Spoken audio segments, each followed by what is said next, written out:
Hello everyone, welcome to the Commerce JRF Adda platform. This is Soumya here and I have qualified UGC NET JRF with 99.29 percentile in Commerce. आज से आपके commerce का marathon start होने वाला है और आपका जो कॉमर्स का मैराथन है इसमें आपके बहुत ही इंपॉर्टेंट कॉन्सेप्ट्स मैं यहाँ पे कराने वाली हूँ। आप समझ सकते हैं टॉप 90 एमसीक्यूज मैं यहाँ पे आपको कराऊंगी और ये 90 एमसीक्यूज के अगर आप कॉन्सेप्ट्स 90 कॉन्सेप्ट्स कर लेते हैं तो डेफिनेटली आप अपना एग्जाम क्लियर कर पाएंगे। तो मैराथन आज से स्टार्ट कर रही हूँ आपकी और आई होप कि ये मैराथन आपके लिए एग्जाम के लिए पॉइंट ऑफ व्यू से आपके लिए बहुत हेल्पफुल हो जाए। चलिए आज का सेशन स्टार्ट करते हैं और सबसे पहला क्वेश्चन आपके स्क्रीन पर, which of the following is not included in job description? Your options are working conditions, duties, work experience और हैजार्ड्स। सबसे पहले बात करते हैं जॉब डिस्क्रिप्शन की। जॉब एनालिसिस के दो पार्ट होते हैं जिसके अंदर आता है जॉब डिस्क्रिप्शन और जॉब स्पेसिफिकेशन। ये बहुत इंपॉर्टेंट कॉन्सेप्ट है, मैं आपको बहुत ही इजी तरीके से ये याद करा देती हूँ। जॉब डिस्क्रिप्शन का क्या मतलब होता है? किसी भी जॉब के बारे में कोई भी क्वालिटी, उसकी कोई भी इंफॉर्मेशन, उसे बोलते हैं जॉब डिस्क्रिप्शन। वही अगर बात करें जॉब स्पेसिफिकेशन की, तो जो कैंडिडेट इंटरव्यू देने आएगा उस कैंडिडेट की जो क्वालिटीज हैं वो आती हैं आपकी जॉब स्पेसिफिकेशन के अंदर। यानी जॉब डिस्क्रिप्शन के अंदर जॉब के बारे में रहेगा और जॉब स्पेसिफिकेशन में जो कैंडिडेट आएगा उसके बारे में रहेगा। इतना याद रखेंगे, क्वेश्चन बिल्कुल सॉल्व हो जाएगा। चलिए तो सॉल्व करते हैं। सबसे पहले यहाँ पे दिया हुआ है वर्किंग कंडीशन। मैंने बोला जॉब डिस्क्रिप्शन, जॉब के बारे में, तो बिल्कुल वर्किंग कंडीशन जॉब डिस्क्रिप्शन में ही आता है। ड्यूटीज, ये भी आपकी जॉब डिस्क्रिप्शन के अंदर आता है, जॉब के बारे में कि भाई जॉब जब आप कहाँ करोगे उसका कंडीशंस कैसा है, ड्यूटीज क्या रहेंगी, ठीक है। हैजार्ड्स कैसे रहेंगे, किस तरीके से क्या क्या वहां पर जो है अगर कोई प्रॉब्लम हो जाती है किस तरीके से हैंडल किया जाएगा। वर्क एक्सपीरियंस, देखिए वर्क एक्सपीरियंस एक पर्टिकुलर इंडिविजुअल की क्वालिटी होती है। अगर मैं टीचिंग कर रही हूँ तो मेरे अंदर एक्सपीरियंस कितना है वो जाना जाएगा, इसमें जॉब के बारे में तो कुछ भी नहीं है, ये तो जॉब स्पेसिफिकेशन के अंदर आता है। यानी मैंने आपको बोला ना जॉब डिस्क्रिप्शन का मतलब जॉब के बारे में और जॉब स्पेसिफिकेशन का मतलब जो कैंडिडेट इंटरव्यू देने आया उसके बारे में। तो वर्क जो एक्सपीरियंस जो है वो किसके अंदर आएगा? जॉब स्पेसिफिकेशन, क्योंकि ये तो जॉब जो कैंडिडेट देने लेने के लिए आ रहा है उसके अंदर की क्वालिटी बताता है ना ये तो। इसलिए इसमें पूछा था विच of the following is not included in the job description, तो आपका ऑप्शन नंबर सी सही हो जाएगा, क्योंकि वर्क एक्सपीरियंस जो है वो इंक्लूड नहीं होता जॉब डिस्क्रिप्शन में, वो आपका जॉब स्पेसिफिकेशन में होता है। फिर भी अगर किसी को नहीं समझ में आया है तो भी मैं आपको यहाँ पर एक चार्ट दिखा देती हूँ, आपको पूरा समझ में आ जाएगा 110%।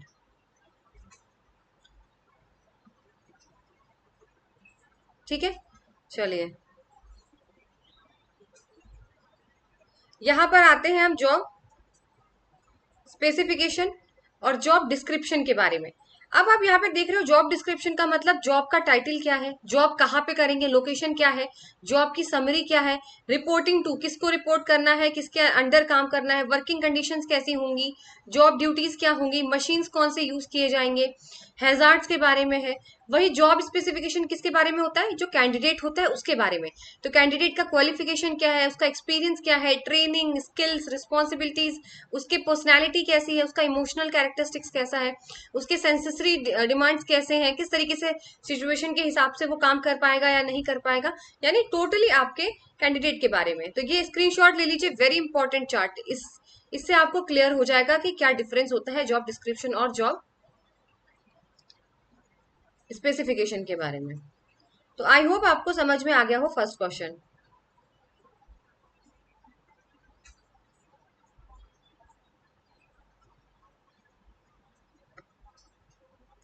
ठीक है, चलिए तो नेक्स्ट क्वेश्चन पे आते हैं। आज का सेशन थोड़ा सा बड़ा हो जाएगा क्योंकि मैराथन है, तो उस हिसाब से क्वेश्चन मैं लेकर आई हूँ आप लोगों के लिए।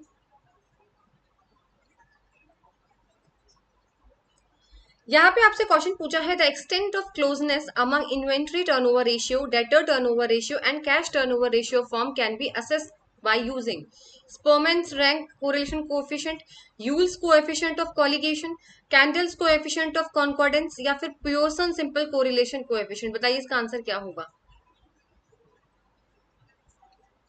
ऐसा कौन सा कोरिलेशन कोएफिशिएंट है जो कि क्लोजनेस बताता है? जितने भी रेशियोज हैं जैसे inventory turnover ratio, debtor turnover ratio, इनका कितना आपस में कितने क्लोज है ये, तो ये किस तरीके से हम पता लगा सकेंगे? तो ऑप्शन नंबर डी यहाँ पे सही हो जाएगा, Pearson simple correlation. Pearson simple correlation coefficient यही बताता है आपकी जो लीनियर रिलेशनशिप होता है। देखिए इस तरीके का कुछ ग्राफ बनता है जो कि एक सिंगल लाइन पर बताया जाता है कोरिलेशन कोएफिशिएंट पे, ठीक है। सिंगल यानी लीनियर रिलेशनशिप होता है। तो जो आपका कोरिलेशन कोएफिशिएंट होता है पियर्सन का, वो ये बताता है कि आपका स्ट्रेंथ और डायरेक्शन क्या है आपके वेरिएबल्स का। आपके पास दो वेरिएबल्स है तो उनकी स्ट्रेंथ और उनका डायरेक्शन मेजर करने के लिए पियर्सन सिंपल कोरिलेशन कोएफिशिएंट का यूज किया जाता है। इसको हमेशा -1 और +1 देखा जाता है।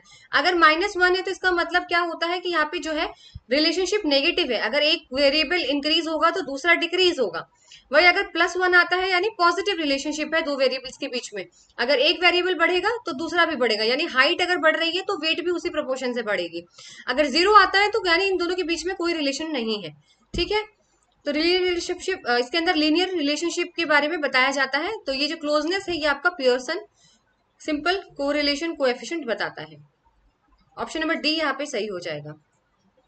नाउ आपका गॉर्डन मॉडल, मॉडल सारे इंपॉर्टेंट है, चाहे नेट इनकम है, नेट ऑपरेटिंग है, वॉल्टर है, गॉर्डन है, every model is very important. आपको सबके कैरेक्टरिस्टिक्स याद करके जाने हैं और एक क्वेश्चन यहाँ से न्यूमेरिकल प्लस इनके सारे प्रॉपर्टीज और एजम्पशंस याद करके जाइएगा, मैंने आपको बता दिया है, ठीक है। अब यहाँ पर क्या है, देखिए यहाँ पर बोला गया है according to the Gordon's dividend model, a firm is said to be a declining firm if k is greater than r, k is smaller than r, k is equal to r या k is equal to 1 upon r। k का मतलब cost of capital, r का मतलब return. तो बताइए declining firm होगा तो इसमें से कौन सी सिचुएशन होगी।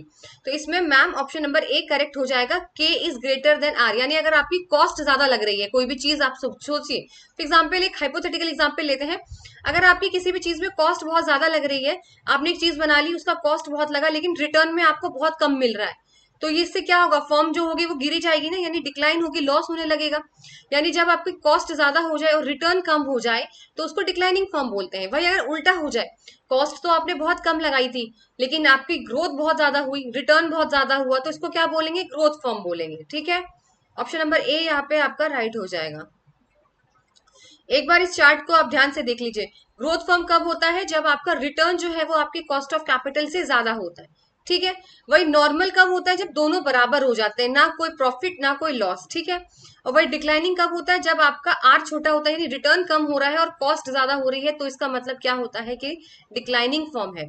जब बेटा ग्रोथ फर्म होती है ना, जब आपके पास रिटर्न बहुत ज्यादा होता है, तो आप लोग क्या करते हो, जो आपका डिविडेंड होता है ना वो आप बांटते नहीं हो। जब आपकी ग्रो, ये याद रखिएगा, जब भी आपकी कंपनी को ग्रोथ हो रही है, रिटर्न बहुत ज्यादा आ रहा है आप लोगों के पास, तो कंपनी क्या करती है, उस पैसे को दोबारा से लगा देती है, जो डिविडेंड आता है उसको वो दोबारा से लगा देती है, शेयर होल्डर्स को डिविडेंड बांटती नहीं है ग्रोथ फर्म, ठीक है।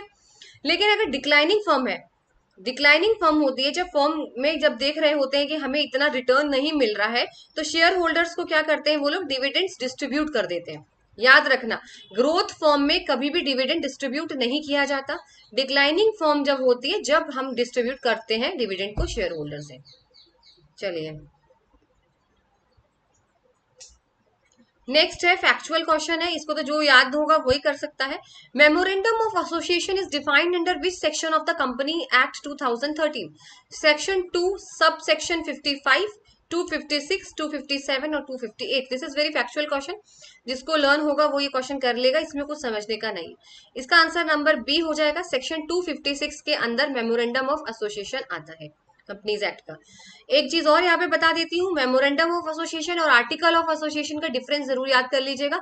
अगर आप अभी कॉपी पेन लेके बैठे हैं तो प्लीज कॉपी पे ये पॉइंट नोट डाउन कर लीजिए। डिफरेंस बिटवीन एमओए और एओए आपको याद करके जाना है। नेक्स्ट क्वेश्चन है आपका, विच of the following is not the technique of price level changes accounting. Price level changing accounting का कौन सा यहाँ पर ऑप्शन नहीं है, कौन सा टेक्निक यूज नहीं होता है प्राइस लेवल चेंजिंग अकाउंटिंग में।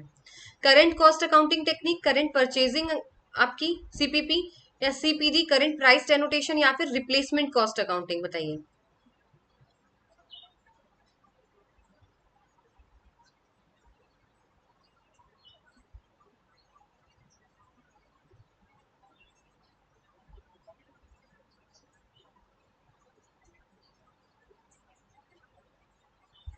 चलिए बताइए क्या होगा इसका। देखिए करंट कॉस्ट अकाउंटिंग टेक्निक बिल्कुल होती है, current purchasing power accounting technique भी होती है, रिप्लेसमेंट कॉस्ट अकाउंटिंग टेक्निक भी होती है, पर किसी भी तरीके का डेनोटेशन अकाउंटिंग टेक्निक हमने नहीं पढ़ा है। So it is not the technique of price level change. Option number C यहाँ पर आपका करेक्ट हो जाएगा। यहाँ से क्वेश्चन हमेशा बनता है, आपको पता है आर्म लेंथ का फॉर्मूला पूछ लिया जाता है कि कौन सा है आपका। अकाउंट्स में से काफी सारे क्वेश्चन इस पे बने हुए हैं। नेक्स्ट है आपका in accounting the policy anticipate no profit and provide for all possible losses is convention of materiality, convention of consistency, convention of conservatism या convention of disclosure.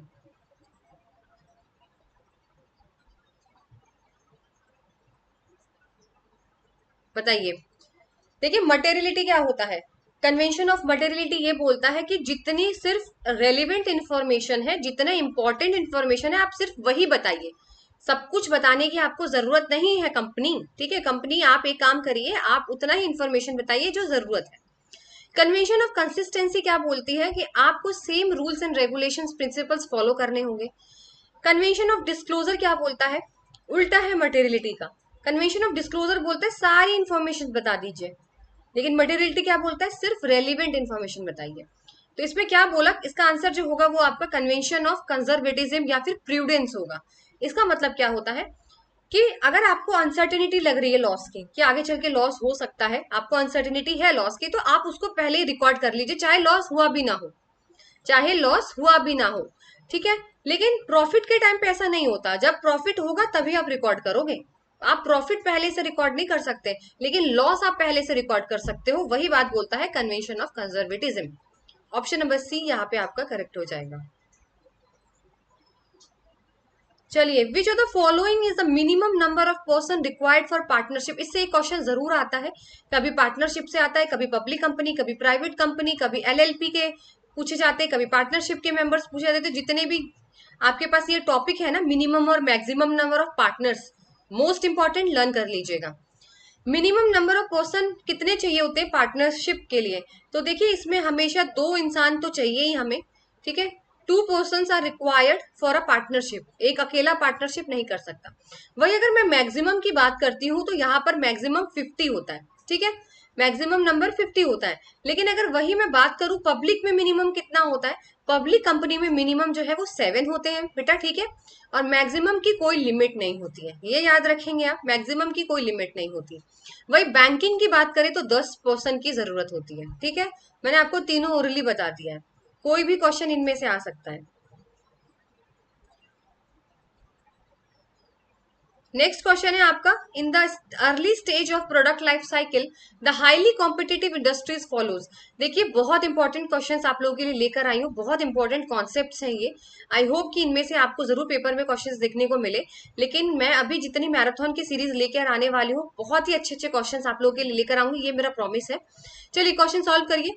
Early stage जब होता है प्रोडक्ट लाइफ साइकिल का, तो जो competitive industries होती है वो क्या फॉलो करती है, एक्सपेंशन, डाइवर्सिफिकेशन, फंक्शनल एरिया। यहाँ पे एक ऑप्शन 2 बार रिपीट हो गया है, बट कोई प्रॉब्लम नहीं है। देखिए इसका आंसर जो है वो एक्सपेंशन स्ट्रेटेजी होगी। क्यों, देखिए हमेशा कोई भी जब आता है प्रोडक्ट लाइफ साइकिल के पहले स्टेज पर, जब आता है इंट्रोडक्शन स्टेज पर आता है, तो वो हमेशा यही चाहेगा ना बेटा कि वो जो है वो सब कुछ कैप्चर कर ले, मतलब पूरे मार्केट में उसका ही प्रोडक्ट फैले, ठीक है। वो एक्सपेंशन स्ट्रेटेजी, वो अपने मार्केट को बढ़ाना ही तो चाहेगा।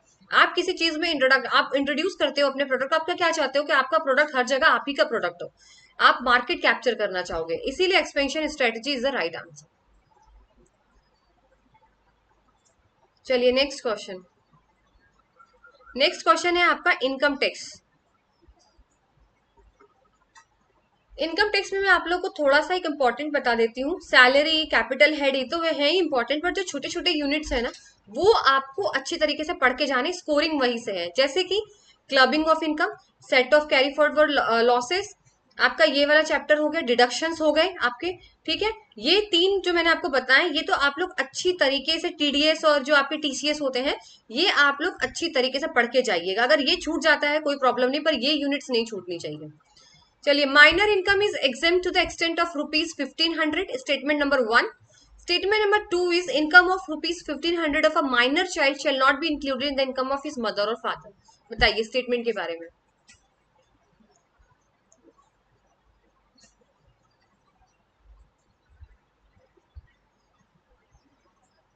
स्टेटमेंट के बारे में बताइए। देखिए फर्स्ट स्टेटमेंट तो बिल्कुल करेक्ट है, 1500 रुपए तक की छूट होती है माइनर इनकम की। ठीक है, माइनर का जो इनकम होता है वो 1500 रुपए की छूट होती है।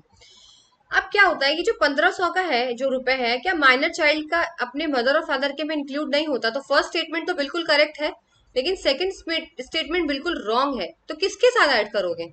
और कौन आएगा उसका लेने के लिए? आप खुद दिमाग लगा के देखो। एक माइनर चाइल्ड है तो उसके माता पिता की ही जिम्मेदारी है ना। तो 1500 जो है वो इंक्लूड होगा, उसके मम्मी और पापा के में ही ऐड होगा, लेकिन जिनकी सैलरी ज्यादा हाई होगी। अगर मदर की सैलरी हाई है तो मदर में इंक्लूड होगा, फादर की सैलरी हाई है तो फादर के में इंक्लूड होगा। ये जरूरत याद रखिएगा, जिसकी इनकम हायर होगी उसी के में ऐड होता है। सो फर्स्ट स्टेटमेंट तो करेक्ट है, बट सेकंड स्टेटमेंट गलत है, तो ऑप्शन नंबर सी यहाँ पे आपका राइट हो जाएगा। लेकिन जब माइनर मैनुअली कुछ कमाता है ना बेटा, जैसे वो उसकी खुद की स्पोर्ट्स से वो कहीं जीत के लाया है, स्किल से जीत के लाया है, ठीक है, तब इसके मदर और फादर के में इंक्लूड नहीं होती उसकी इनकम, ये याद रखिएगा। चलिए नेक्स्ट क्वेश्चन आपका इंटर यूनिट नंबर 1 से है, बीओपी से है। Which of the following does not cause disequilibrium in the balance of payment? Option number 1 lack of import substitution, payment of debt, lack of exports, unsatisfactory satisfactory use of human resources. कौन सा है जो disequilibrium नहीं हो का reason नहीं होता? अब पहली बात तो disequilibrium of balance of payment का मतलब ये है कि आप पेमेंट ज्यादा कर रहे हैं और रिसीव कम कर रहा है, रिसीट कम हो रहा है, आपके पास पैसा जा रहा है पर आ नहीं रहा है। That is called a disequilibrium in balance of payment. तो बताइए कौन सा रीजन है? Lack of import substitution. तो ये तो रीजन होगा ना ma'am. Lack of import substitution क्या होता है? लैक ऑफ इंपोर्ट सब्स्टिट्यूशन का मतलब ये होता है, देखो इंपोर्ट सब्स्टिट्यूशन समझो, लैक का मतलब तो कमी, ठीक है। इंपोर्ट सब्स्टिट्यूशन का यहाँ पर क्या मतलब है? फॉर एग्जाम्पल समझिए, हमारी इंडिया है, हमारी इंडिया जैसे कोई भी इंपोर्ट करती है चाइना से, खिलौने समझ लीजिए, टॉयज इंपोर्ट करती है, खरीदते हैं हम लोग चाइना से, ठीक है। तो अब इंडिया क्या सोचेगी कि हम लोग क्यों ना सब्स्टिट्यूट ढूंढ लेते हैं, चाइना से खरीदने की जगह हम अपनी कंट्री में क्यों नहीं खिलौने बना लेते हैं। इसे कहते हैं इंपोर्ट सब्स्टिट्यूशन। हम क्यों नहीं बना लेते, डोमेस्टिकली हम क्यों नहीं प्रोड्यूस कर सकते, ठीक है। अब उसी की कमी है, इसी वजह से तो बैलेंस ऑफ पेमेंट है कि वो कर नहीं पा रहे हैं, तो ये तो कॉज होगा। सेकेंड है फिर आपका लैक ऑफ एक्सपोर्ट। देखिए यही मैंने आपको बोला है कि एक्सपोर्ट ज्यादा से ज्यादा करिए पर इंपोर्ट कम से कम करिए। यही तो आपका बीओटी बताता है, balance of trade balance of payment के अंदर यही चीज आती है कि इंपोर्ट मत करिए, एक्सपोर्ट करिए। लेकिन लैक लगा दिया है, कमी है, तो फिर ये भी नुकसान ही है, कॉज है। Unsatisfactory use of human resource, human resource का आप सही से यूज नहीं कर पा रहे हो, जिसकी वजह से आपको इंपोर्ट करना पड़ रहा है। आप अभी प्रोड्यूस अपने कंट्री में नहीं कर पा रहे हो यार, अपने लेबर पे भी भरोसा करके आप करिए, वो चीज नहीं कर पा रहे हैं हम, वो भी रीजन है। फिर है पेमेंट ऑफ डेट। देखिए पेमेंट ऑफ डेट, जब आपने किसी को डेट लिया था उसका पेमेंट हो रहा है या आप ले रहे हो, तो इससे बीओपी को कोई फर्क नहीं पड़ता। तो आपका ऑप्शन नंबर बी यहाँ पे सही हो जाएगा, क्योंकि इसमें बोला है कि कौन सा ऐसा कॉज है जिससे डिसइक्विलिब्रियम बीओपी में होता है, तो पेमेंट ऑफ डेट से कोई लेना देना नहीं होता। ऑप्शन नंबर बी आपका यहाँ पे राइट हो जाएगा। चलिए आपका इकोनॉमिक्स का मैथ द कॉलम क्वेश्चन है, यहाँ पे टिक लगाइए।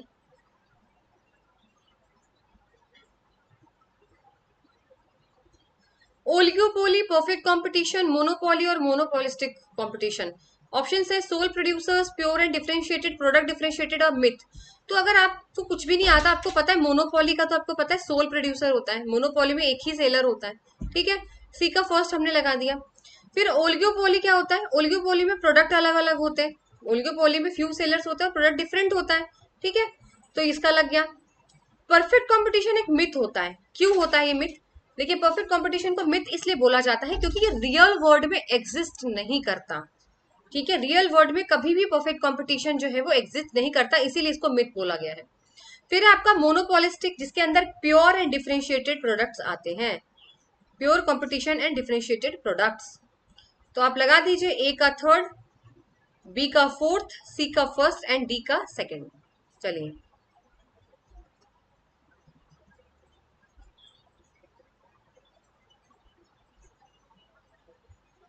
नाउ आपके पास क्वेश्चन है स्टैटिस्टिक्स का। Which of the following are the absolute measure of disposal? तो दो तरीके के डिस्पोजल है, एब्सोल्यूट एंड रिलेटिव। तो आपको बताना है एब्सोल्यूट के अंदर कौन सा आता है, range, standard deviation, mean deviation, coefficient of variation, quartile deviation या कोएफिशिएंट ऑफ क्वार्टाइल डेविएशन।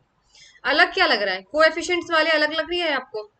तो एब्सोल्यूट के अंदर बेटा आपका range, standard deviation, mean deviation और क्वार्टाइल डेविएशन, यानी ए आपका ए आएगा, आपका बी आएगा, आपका सी आएगा और आपका ई आएगा। A B C, option number C सही आएगा। देखिए जो कोएफिशिएंट वाली चीजें आती है ना, कुछ याद नहीं करना। जो भी कोएफिशिएंट वाली चीज आएंगी वो हमेशा रिलेटिव मेजर ऑफ डिस्पर्जन होता है। लास्ट में मैं आपको पूरा चार्ट दिखाऊंगी, आप स्क्रीनशॉट ले लीजिएगा, ठीक है, कौन से एब्सोल्यूट होते हैं कौन से रिलेटिव। तो ये जो रिलेटिव होते हैं वो हमेशा कोएफिशिएंट से इनका कीवर्ड याद रखिए, कहीं भी कोएफिशिएंट आए रिलेटिव, ठीक है। ऐसे याद करने होते हैं, मैंने इसी तरीके से लर्न किए थे, मैंने सिर्फ रिलेटिव वाले याद कर लिए थे कि जहां पे भी कोएफिशिएंट आएगा वो रिलेटिव है, बाकी आपके एब्सोल्यूट है। स्मार्ट वर्क करिए, हार्ड वर्क तो सब कर रहे हैं आज के टाइम पे। चलिए, the current sequence for 4 A's of a marketing. 4 A है मार्केटिंग के, कौन कौन से होते हैं बताइए।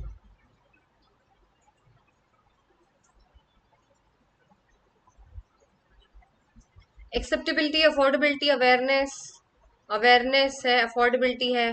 सिंक में बताना है, सब में ऑप्शन सेम ही है, ये याद रखना। सब चारों ऑप्शंस में सेम है, बट आगे पीछे करके हैं, आपको एकदम लगाना पड़ेगा सीक्वेंसिंग में, ठीक है। तो सीक्वेंसिंग में जो इसका आंसर है वो आपका ऑप्शन नंबर ए है।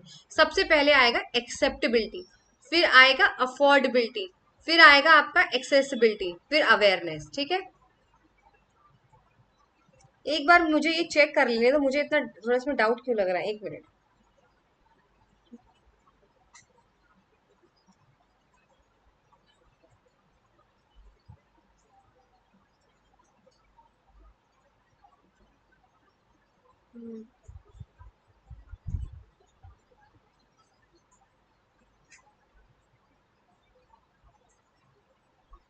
नहीं बिल्कुल, चलिए ठीक है, यही ठीक है। एक्सेप्टेंस, अफोर्डेबिलिटी, एक्सेसिबिलिटी, अवेयरनेस, इसको एज इट इज लर्न करिएगा, यही सही। सॉरी। नेक्स्ट क्वेश्चन इंश्योरेंस से है आपका related. Under which principle all the rights of are insured are transfer to the insurance company after making the payment of claim, subrogation, utmost good faith, contribution and average clause. देखिए इसमें क्या बोला गया है, इसका आंसर जो होगा वो होगा आपका सबरोगेशन। सबरोगेशन के अंदर क्या होता है मैं आपको शॉर्ट में बताती हूँ। फॉर एग्जाम्पल, मेरी कार है, उसका एक्सीडेंट हो जाता है, मेरी कार का एक्सीडेंट हो गया है, किसी और के ड्राइवर की वजह से हुआ, मेरी कोई गलती नहीं थी, यानी मेरा कोई फॉल्ट नहीं था, किसी और ड्राइवर का फॉल्ट था, उसकी वजह से मेरी कार जो है वो डैमेज हो गई, एक्सीडेंट हो गया तो कार डैमेज हो गई। मैं इंश्योरेंस कंपनी के पास गई, बिकॉज मैंने इंश्योरेंस करा रखा था अपनी कार का। इंश्योरेंस कंपनी ने मुझे पेमेंट कर दिया, लेकिन लेकिन यहाँ खत्म नहीं होता। अब इंश्योरेंस कंपनी क्या करेगी, उस ड्राइवर के पास जाएगी, थर्ड पार्टी के पास जाएगी और उससे पैसे वसूलेगी। आपको आप समझ में आया। इंश्योरेंस कंपनी सबरोगेशन के अंदर क्या करती है, इंश्योरेंस कंपनी जो इंश्योरर होते हैं, जैसे मैं इंश्योरर थी क्योंकि मेरी डैमेज हुई है, उसको पेमेंट करने के बाद वो जाते हैं थर्ड पार्टी के पास जिसकी वजह से हुआ है, और उससे वो लोग क्या करते हैं, क्लेम करते हैं पेमेंट, ठीक है। उनसे वो क्या करते हैं, जितना भी खर्चा होता है उनसे वो वसूलते हैं, इसीलिए इंश्योरेंस कंपनी नुकसान नहीं होती, ठीक है, ये अपना भी फायदा देखते हैं ये। तो वो जाके थर्ड पार्टी से जाकर क्या करते हैं, वो पेमेंट रिसीव करते हैं क्योंकि आपकी फॉल्ट की वजह से हुआ। इसे बोलते हैं सबरोगेशन। आई होप आप लोगों को शॉर्ट में समझ में आ गया हो। चलिए, मैच द कॉलम क्वेश्चन 110% यहाँ से क्वेश्चन जरूर आएगा, हर बार आता है, कहते हैं रिपीट नहीं होता, पर ये तो जरूर रिपीट होता है। लगाइए, एसबीआई कब आया था, 1955 में आया था मैम।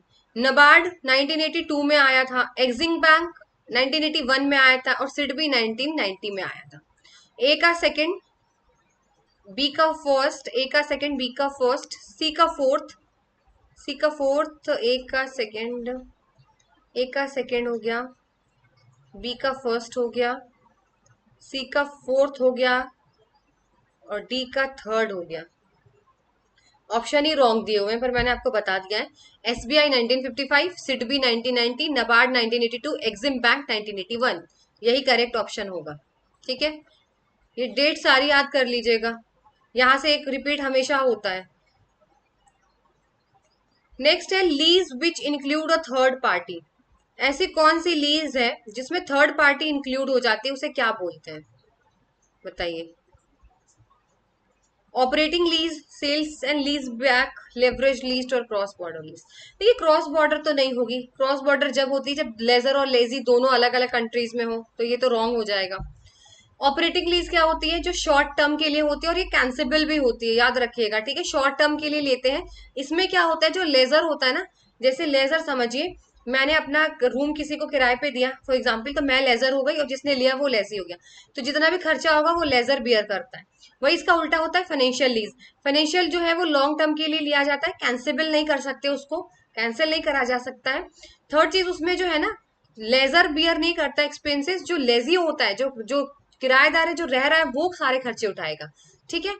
फिर होता है sale and lease back. Sale and lease back ऐसा होता है, फॉर एग्जाम्पल समझिए मेरी कोई कंपनी थी, मैंने उसको बेच दिया और वही कंपनी फिर मैंने वापस लीज पर ले ली, ठीक है। मैंने क्या किया, मेरी कंपनी थी, मैंने उसको किसी को बेच दी कंपनी, फिर मैंने वही अपनी कंपनी क्या करी, किराए पे ले ली, लीज पर ले ली, उसे बोलते हैं सेल एंड लीज बैक। अब इसका आंसर क्या होगा, कहीं भी थर्ड पार्टी आ जाती है ना तो वो लेवरेज लीज होता है, याद रखिएगा इसका कीवर्ड, कहीं भी थर्ड पार्टी आ जाए तो लेवरेज लीज का यहाँ पर ऑप्शन होता है। लेवरेज लीज का मतलब यहाँ पर क्या होता है, फॉर एग्जाम्पल समझिए मेरे पास एक कोई भी चीज थी, ठीक है, मेरे पास कोई चीज है, मेरे पास एक एरोप्लेन थी, ठीक है, वो मैंने किसी को मुझे लीज पे किसी को देनी थी, लेकिन उसमें क्या है, मैंने पहले बैंक से जाकर, थर्ड पार्टी से जाकर मैंने लोन लेके वो खरीदी है, समझ रहे हो आप, फिर मैं लीज पे दे रही हूँ, फिर जो पैसा आ रहा है उससे मैं लोन चुका रही हूँ। आप समझ रहे हो, लेवरेज में थर्ड पार्टी आ जाता है, बैंक आ जाती है। यानी मैंने एक एरोप्लेन खरीदी, कुछ तो मैंने अपने पैसे लगाए उसमें और कुछ मैंने बैंक से लोन लिया, तो बैंक जो है वो थर्ड पार्टी आ गई बेटा, तो जहां पे भी थर्ड पार्टी इन्वॉल्व होती है वो लेवरेज लीज होता है। फिर मैं वो खरीदूंगी और फिर मैं वो किराए पे दूंगी, ठीक है, लीज पे दूंगी, उसे कहते हैं leverage lease. Next question, business loss of the current year can not be set of against. Business जो लॉस होता है करंट ईयर का उसको हम लोग सेट ऑफ नहीं कर सकते, कौन से, ये बहुत इंपॉर्टेंट है, सारे लर्न करिएगा। Set of and carry forward losses से एक क्वेश्चन 110% आएगा। मैं आपको एमसीक्यू के साथ साथ इंपॉर्टेंट भी बता देती हूँ, फिर मत कहिएगा कि नहीं आया। बिजनेस लॉस जो होता है ना करंट ईयर का, उसको हम किसके अगेंस्ट सेट ऑफ नहीं कर सकते, house property, salary income, capital gain या फिर इंटरेस्ट इनकम। देखिए बहुत इजी आंसर था इसका, सैलरी इनकम। सैलरी इनकम जो होगी ना वो इसका राइट आंसर होगा, क्योंकि सैलरी इनकम जो होती है ना उससे हम लोग बिजनेस लॉस को सेट ऑफ नहीं कर सकते भाई, सैलरी इनकम को बिल्कुल नहीं कर सकते हम लोग, ठीक है। तो ऑप्शन नंबर बी यहाँ पे इसका एकदम करेक्ट आंसर हो जाएगा। चलिए नेक्स्ट क्वेश्चन है आपका, unabsorbed depreciation can be carry forward. ये सेम उसी टॉपिक से है, वो सेट ऑफ से था, ये कैरी फॉरवर्ड से था। इसमें बोला गया है कि जो अनएब्सॉर्ब डेप्रिसिएशन जो होते हैं, ठीक है, उनको हम लोग कितने साल तक यहाँ पर कैरिड आउट कर सकते हैं, बताइए।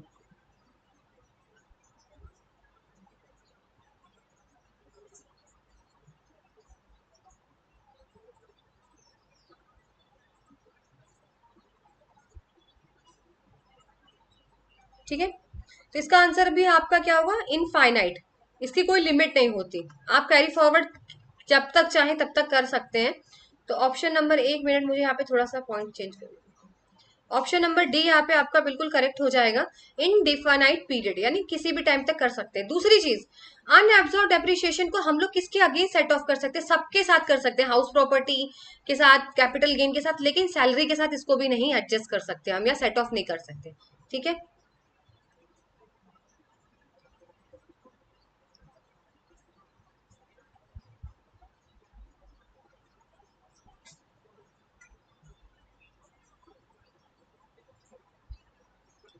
चलिए नेक्स्ट पे आते हैं, इसको भी हम लोग सैलरी से, इसका अगर इसका लॉस होता है तो हम सैलरी के साथ इसको नहीं सेट ऑफ कर सकते, याद रखिएगा।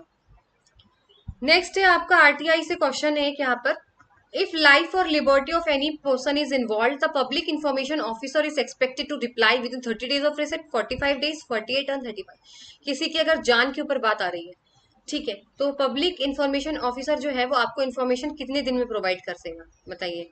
अगर किसी के जान के ऊपर अगर बात आती है, अगर किसी की जान के ऊपर बात आती है तो मैम 48 आवर्स के अंदर अंदर उसको रिप्लाई देना पड़ेगा आपके आरटीआई का, उसको इन्फॉर्मेशन आपको देनी पड़ेगी अगर किसी की लाइफ लिबर्टी के ऊपर बात है तो।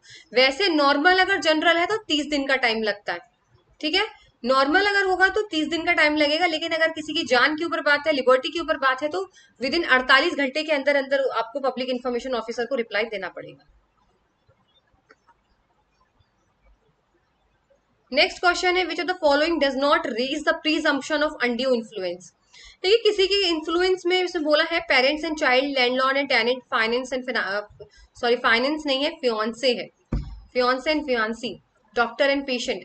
किसके अंदर जो है अनड्यू इन्फ्लुएंस नहीं होता? अनड्यू इन्फ्लुएंस, अनड्यू इन्फ्लुएंस का मतलब समझते हैं? किसी किसी के, जैसे आजकल बड़ा इन्फ्लुएंसर इन्फ्लुएंसर नहीं चल रहा है यूट्यूब पे, कि हम तो इन्फ्लुएंसर को देख देख के इन्फ्लुएंस हो रहे हैं आजकल, वही वाला इन्फ्लुएंसर है। किसी को देख के आप बहकना एक तरीके का, क्योंकि मुझे नहीं लगता यूट्यूब पे सारे इन्फ्लुएंसर आप लोगों को सही गाइड करते हैं, बिल्कुल भी नहीं।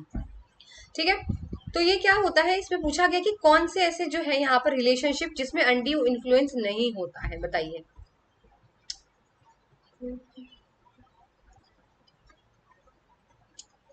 पेरेंट्स और चाइल्ड के बीच बिल्कुल अनड्यू इन्फ्लुएंस होता है बेटा। पेरेंट्स जैसा कहते हैं, चाइल्ड इन्फ्लुएंस बहुत जल्दी हो जाता है। माँ बाप के कहने पे नहीं होंगे तो किसके कहने पे होंगे? ठीक है, फियोन्से और फियोन्सी के बीच में भी होता है, डॉक्टर और पेशेंट के बीच में भी होगा, लेकिन लैंडलॉर्ड और टेनेंट के बीच में नहीं होता। सेकेंड ऑप्शन यहाँ पे आपका सही हो जाएगा। यहाँ पे तीन लोग होते हैं जिनके बीच में नहीं होता, डेटर और क्रेडिटर वाले होते हैं, लैंडलॉर्ड और टेनेंट के बीच में नहीं होता, और हस्बैंड और वाइफ, हस्बैंड और वाइफ, वाइफ को कभी कोई इन्फ्लुएंस कर सकता है क्या? हस्बैंड कभी नहीं। ठीक है, तो ये जो तीन कैटेगरी है वो याद रखिए कि जहां पर प्रिजम्पशन ऑफ अनड्यू इन्फ्लुएंस काम नहीं करता, लैंडलॉर्ड और टेनेंट, डेटर और क्रेडिटर, तीसरा आपका रहेगा हस्बैंड और वाइफ, बाकी सब पे अनड्यू इन्फ्लुएंस काम करता है। तो ऑप्शन नंबर बी यहाँ पे आपका क्या होगा? करेक्ट। ये देखिए, पेरेंट्स और चाइल्ड के बीच में होता है, गार्जियन और वार्ड के बीच में होता है, ट्रस्टी और बेनिफिशियरी के बीच में होता है, रिलीजियस एडवाइजर एंड डिसिप्लिन के, जैसे जैसे आपके बहुत सारे बाबा आजकल चल रहे हैं कथावाचक, उनके एडवाइस पे लोग काम कर रहे हैं, डॉक्टर एंड पेशेंट है, सॉलिसिटर एंड क्लाइंट है, फियोन्से और फियोन्सी है। तो जो नहीं होते वो मैंने आपको बता दिए, जो आपको इजी लगे वो याद रखिएगा। जिनके बीच में अनड्यू इन्फ्लुएंस नहीं हो सकता बेटा, वो हस्बैंड वाइफ है, नंबर वन। नंबर टू आपके लैंडलॉर्ड और टेनेंट है, और नंबर थ्री जो रहेंगे डेटर और क्रेडिटर रहेंगे आपके। ठीक है, चलिए। The currency crisis of September 1992 was originated due to the breaking down of, ये फैक्चुअल क्वेश्चन है। जब करेंसी क्राइसिस हुआ था 1992 में, तो वो यूरोपियन मॉनेटरी सिस्टम की वजह से ब्रेकिंग डाउन, मतलब ब्रेकिंग डाउन हुआ था European monetary system. Option number B यहाँ पे सही हो जाएगा। ये बहुत फैक्चुअल क्वेश्चन था, ये आपको याद रहना चाहिए कि जब 1992 में करेंसी क्राइसिस हुआ था तो वो यूरोपियन मॉनेटरी सिस्टम के ब्रेक डाउन होने की वजह से यहाँ पर हुआ था। नेक्स्ट है आपका इकोनॉमिक्स का question, if the price elasticity of a demand is infinity या infinity, the demand curve will be, बताइए horizontal, vertical, downward, upward, rising, कैसा होता है?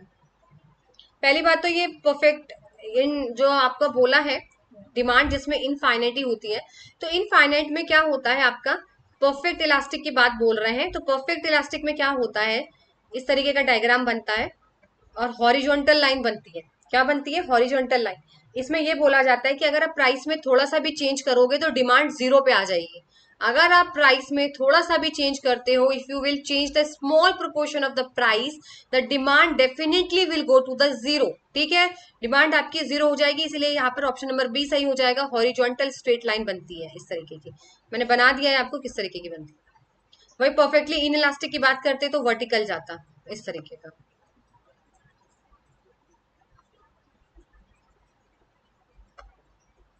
चलिए, ऑप्शन नंबर बी यहाँ पे सही हो जाएगा।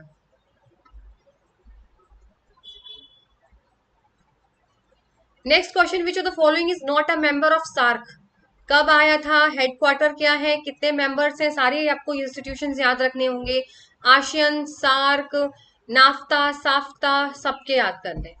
सार्क का क्या है यहाँ पर बताइए, कौन सा मेंबर नहीं है? अफगानिस्तान, नेपाल, मालदीव या फिर मॉरिशस। इसका एक मैंने निमोनिक्स याद किया था जो मैं आपको बता देती हूँ, MBBS pain, MBBS pain, pain दर्द, पेन। ठीक है, तो MBBS पेन में आप मैंने याद किया क्या क्या करवाया था आपको। चलिए मैं एक बार चार्ट दिखा देती हूँ आपको, फिर आपको ही समझ आ जाएगा।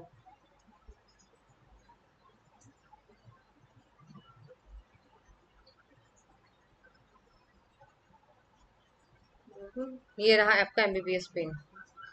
तो M फॉर क्या बताया था? Maldives, M for Maldives, B for Bhutan, फिर एक और B आएगा आपका बांग्लादेश, फिर S आएगा MBBS, S श्रीलंका, फिर पेन आएगा, P से पाकिस्तान। ठीक है, फिर पाकिस्तान के बाद आपका क्या आएगा, आई इंडिया, ठीक है। फिर आपका क्या आएगा, ए से पेन, सॉरी ए से पेन का ए भूल गई मैं, ए से अफगानिस्तान, आई से इंडिया, एन से नेपाल। अब बताइए उसमें क्या था, मॉरिशस था कहीं भी, नहीं था ना मॉरिशस। तो एमबीबीएस पेन से आपको याद रखना है।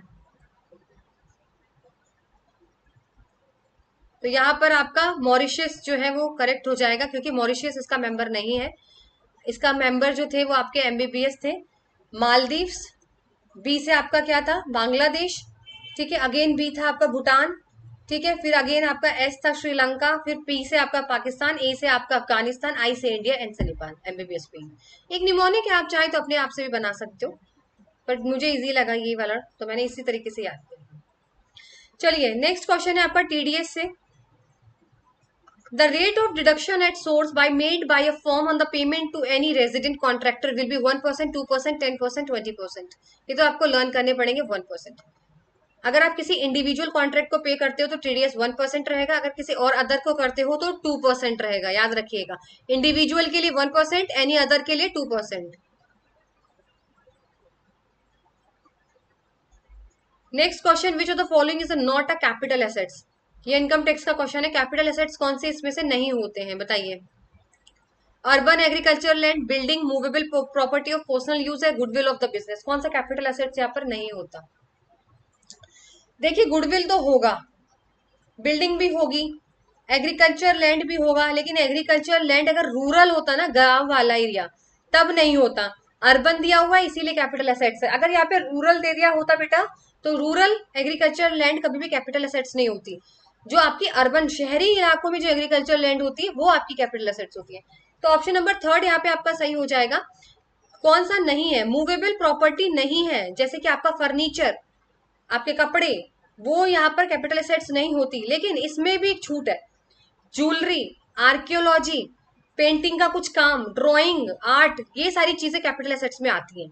इसके अंदर याद रखिएगा, ज्वेलरी, आर्कियोलॉजिकली, आपका स्कल्पचर, आपका आर्ट, पेंटिंग, ड्राइंग, ये सारी चीजें कैपिटल एसेट्स के अंदर आती हैं। सिर्फ फर्नीचर, आपके पहने के कपड़े जो पर्सनल यूज होते हैं, मूवेबल प्रॉपर्टी ये नहीं आती। बट मूवेबल तो ज्वेलरी भी है, आर्कियोलॉजी भी है, पेंटिंग भी है, लेकिन ये चीजें कैपिटल एसेट्स में आती है, इसे ये आपको याद रखना है। देखिए ये रही आपकी डेफिनेशन, प्लांट एंड मशीनरी, ठीक है, कैपिटल एसेट्स के अंदर इंक्लूड होती है प्लांट और मशीनरी। बिल्डिंग, चाहे वो प्रीमाइसेस हो चाहे वो रेजिडेंशियल हो, सारे एसेट्स बिजनेस के, गुडविल, पेटेंट राइट, सब कुछ आता है।